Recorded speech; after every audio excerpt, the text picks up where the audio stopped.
After graduating from Oxford in 2001, I opted to become an analyst for Goldman Sachs and worked for the investment banking company until 2004. Having a good academic background helped me to pursue an MBA at Stanford University, where I met my future wife, Akshata Murthy, daughter of Narayana Murthy, an Indian billionaire and a co-founder of technology giant Infosys. In 2006, after returning to the UK, I took a job with a children's investment fund management, the hedge fund operated by Sir Chris Hahn, whom I partnered with 2 years later. In 2009, I left TCI to join another hedge fund, Theleme Partners. And then I decided to get married as well. My political career started in 2010 when I started working for the Conservative Party. During this period, I also became engaged with Policy Exchange, a leading conservative think tank for which I became head of the Black and Minority Ethnic Research Unit in 2014. The next milestone in my life was when I was selected as the Conservative candidate for Richmond, Yorks, after defending Wendy Morton in October 2014.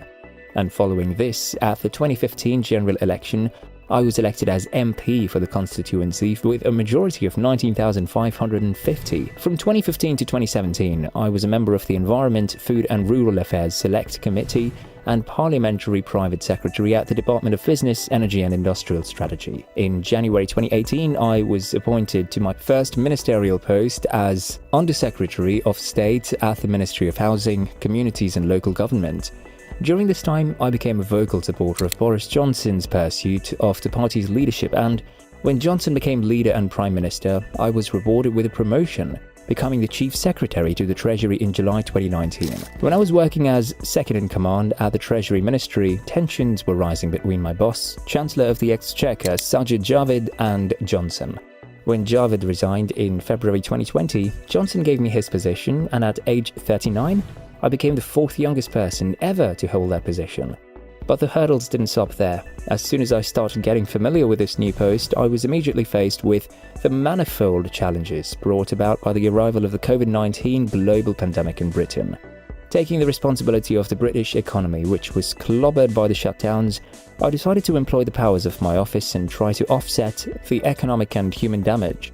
As part of this, I instituted a broad economic support program that dedicated some £330 billion in emergency funds for businesses and salary subsidies for workers aimed at job retention and easing the burden of the lockdown for individuals and companies alike. These rescue programs became widely popular and gained me not only fame but respect as well, and soon I became the welcome face of the government at daily press conferences.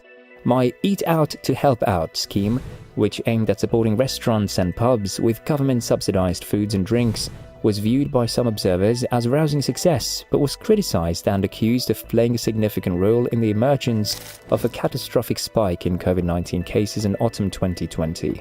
Nonetheless, my public image that arose during the pandemic was that of a super slick, social media savvy, immaculately dressed, handsome, but down-to-earth politician.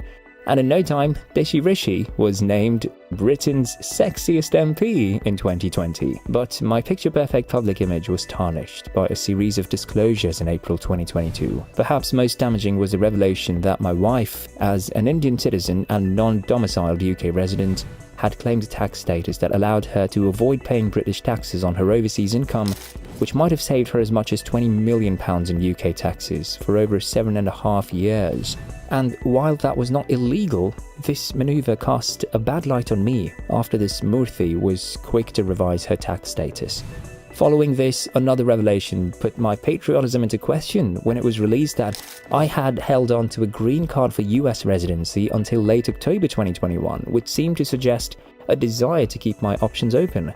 The last and final part of my unfavorable time was in April 2022, when I was fined by the police for having been among the guests at a birthday party for Johnson at his office in 2020, in violation of the government's rules against social gatherings at that stage of the pandemic.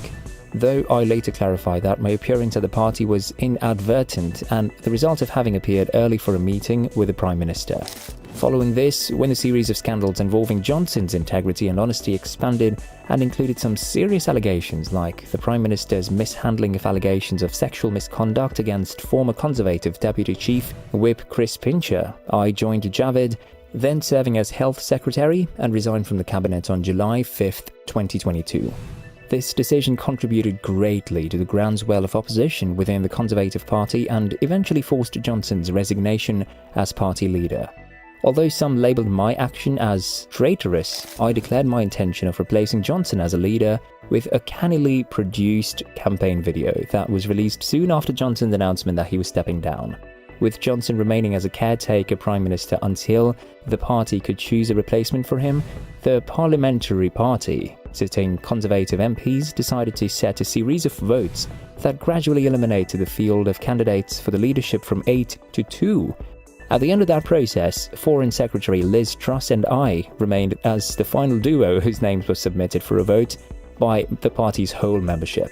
This made me the first person of colour and the first Hindu to lead Britain. But now there was another problem for me to overcome. It was the perception among some conservatives of me being too wealthy to understand the needs of the average British citizen at a time of devastating inflation, and the reservations of other conservatives who were put off by the tax increases I imposed on corporations and national insurance in an attempt to help offset the costs of the government's pandemic relief programs. After a series of events, when the results of the election were announced on September 5th, I came up short, taking 42.6% of the vote compared to 57.4% for Truss, who became party leader.